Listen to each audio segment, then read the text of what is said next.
Assalomu alaykum. Leo Garden olma bog'ida peris navlarini abreskachilar bilan abreska qilyapmiz.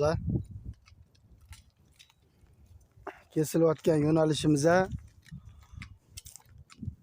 o'suvchan novdani kesyapmiz. 3:1 formula bo'yicha kesyapmiz. Va sal soddalashtirish oz-moz beryapmiz oraliqligi. Juda ham oz. Lekin unaqa kuchli abreska bo'lmayapti. Mana o'suvchanlarimizning hammasini uchida hosili bor.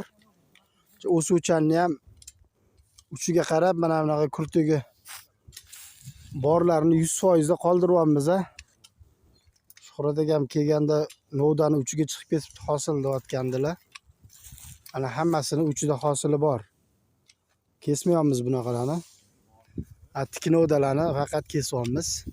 O ichkaridani tepa tomonda o'sayotgan 3 talikni ikkitasi hosil, ikkitasi o'suvchan, bittasi hosil ekan. O'shunaqalar olinyapti. Leo Garden olma bog'i kesish ishlari mana shu joy kesilgan. Bundoq qaraganda mana shular hammasida hosil qoldirilyapti maksimal